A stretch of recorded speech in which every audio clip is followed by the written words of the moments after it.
आप सभी का फिर से एक बार स्वागत है मेरा यूट्यूब चैनल अभ्यास.com पर। आइए आज समझते हैं क्लास 10वीं के प्रश्नावली 3.3 के प्रश्न संख्या 3 का तीसरा क्वेश्चन है। ये प्रश्न है कि एक क्रिकेट टीम के कोच ने 7 बल्ले तथा 6 गेंद 3800 रुपए में खरीदी।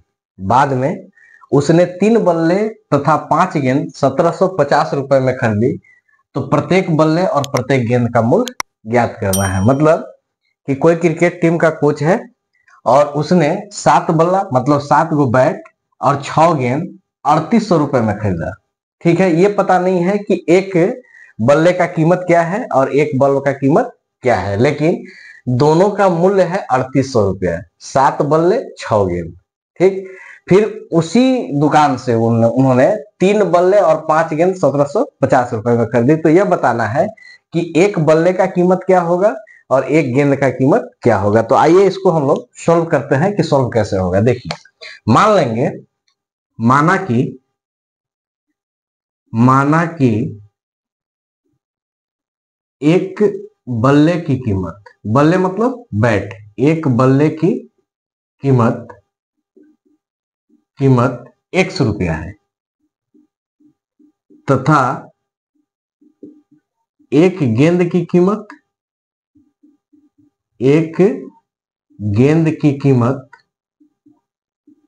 y रुपया है। y रुपया। मान लिए कि एक बल्ले का कीमत कितना है 100 रुपया और एक गेंद का कीमत कितना है y रुपया। जैसे मान लीजिए अब किसी भी वस्तु का यदि मूल्य निकालना होता है तो क्या करते हैं, उस वस्तु की संख्या में उसके मूल्य से गुणा कर देते हैं, तो हमको पता चल जाता है कि कितने मूल्य का वस्तु है। तो पहला कंडीशन है, यहां लिखेंगे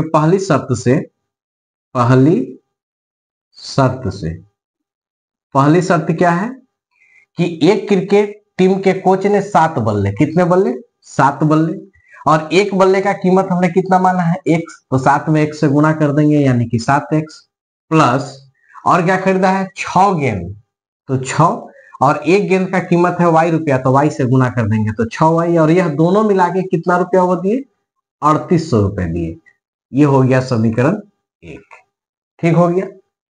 फिर दूसरी शर्त, दूसरा कंडीशन क्या है, दूसरी शर्त से फिर क्या हुआ है, तो फिर कह रहा है कि बाद में उसने 3 बल्ले, कितने बल्ले 3, तो 3, एक बल्ले का कीमत है x, x से गुणा कर देंगे 3x हो जाएगा, प्लस 5 गेंदे, तो 5, एक गेंद का कीमत है y रुपया, y से गुणा कर देंगे तो 5y, और यह दोनों मिलाकर कितना दिए उन्होंने 1750 रुपया। ये हो गया समीकरण 2। अब ये दोनों समीकरण से हमको x और y का मान निकालना है। x का मान निकल जाएगा, वह हो जाएगा बल्ले की कीमत, और y का जो मान निकल जाएगा वो हो जाएगा गेंद की कीमत। तो आइए इसको हम लोग प्रतिस्थापन विधि से हल करते हैं, क्योंकि यह एक्सरसाइज में पूरा का पूरा प्रतिस्थापन विधि है। तो चलते हैं, ले लेते हैं इसमें समीकरण 2 से। समीकरण 2 से प्रतिस्थापन में क्या होता है, किसी एक समीकरण को लेके एक और समीकरण बना देते हैं, ठीक है, और उसके मान को प्रतिस्थापित कर देते हैं। तो समीकरण 2 से चलते हैं, तो यहां है 3x प्लस 5y बराबर 1750। 3x को आप यहीं छोड़ दीजिए, 1750 ये प्लस में है, इधर आके माइनस हो जाएगा 5y, तो x बराबर 1750 माइनस 5y, और 3x के साथ गुना में है, यहां आके भाग में, इसको कर लेंगे समीकरण नंबर 3। तो हमने क्या किया, समीकरण 2 से समीकरण 3 बना दिए। अब क्या करेंगे कि इस x के मान को प्रतिस्थापित करेंगे समीकरण 1 में, क्योंकि 2 से आगे बढ़े हैं। तो लिख देते हैं कि x का मान समीकरण 1 में रखने पर, समीकरण 1 में रखने पर, तो समीकरण 1 क्या है, समीकरण 1 है 7x प्लस 6y बराबर 3800।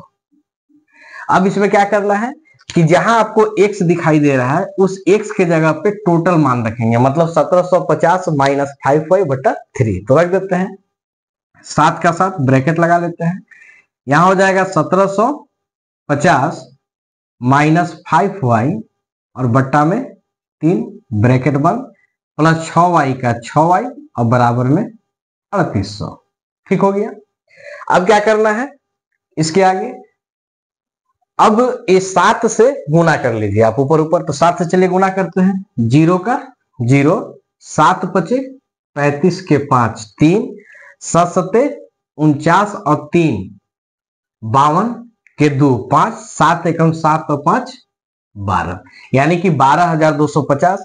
फिर माइनस है तो माइनस, फिर 7 से गुना करेंगे 5 में, तो 7 पचे 35y और बट्टा में नीचे कितना है 3 प्लस 6y और बराबर में है 3800, तो 3800।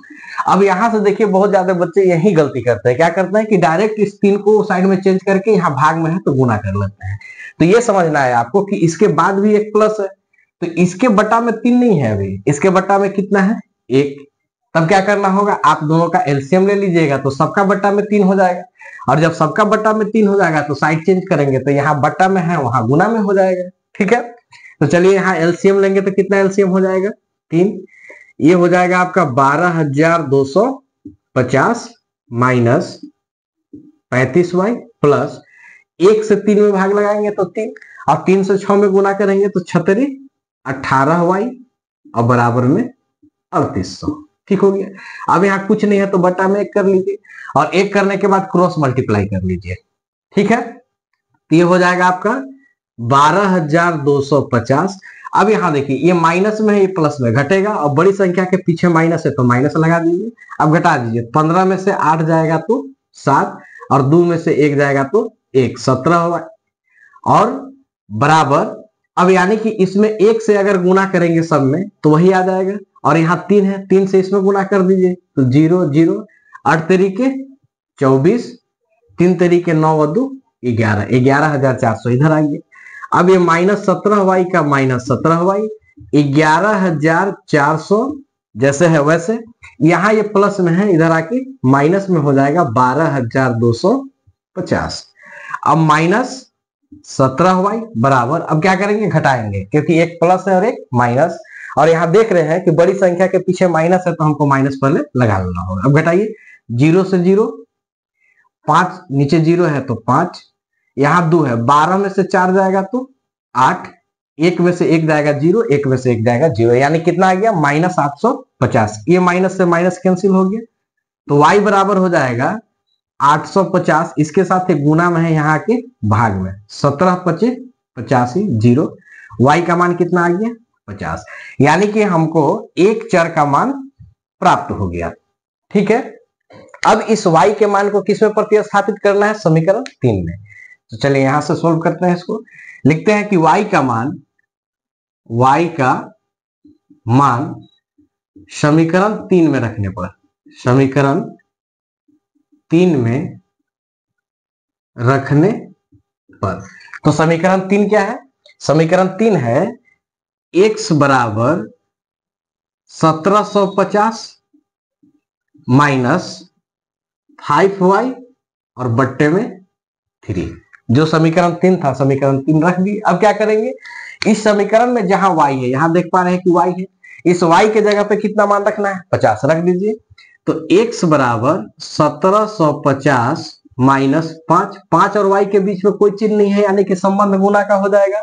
ठीक है, अब ये 50 मान है तो यहां हो जाएगा 50 और बट्टा में 3, तो x बराबर 1750 माइनस 50 25 250 और बट्टा में 3, तो x बराबर, अब घटा लीजिए, 0, 5 में से 5 जाएगा तो 0, 7 में से 2 जाएगा तो 5, 1 का 1 और बट्टा में 3। अब 3 से भाग लगा लीजिए, 3 पचे 15 2 0, तो x बराबर कितना आ गया 500। तो इस तरह से हमारा दूसरा चर का भी मान प्राप्त हो गया। अब अंतिम में क्या करना है, जो हम मानते हैं उसी को अंत में लिख देते हैं। तो क्या माने थे कि एक बल्ले की कीमत x रुपया है, यहां लिख देंगे कि अतः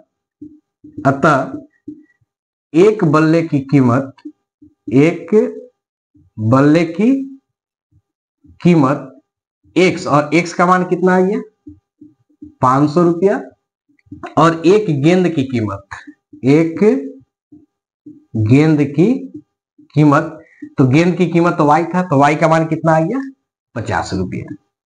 तो इस तरह से हमारा एक बल्ले और एक गेंद की कीमत समझ में आ गया, मिल गया कि कितना होगा। उम्मीद करते हैं कि आपको यह प्रश्न समझ में आया होगा। फिर मिलते हैं अगले प्रश्न के साथ, तब तक के लिए धन्यवाद।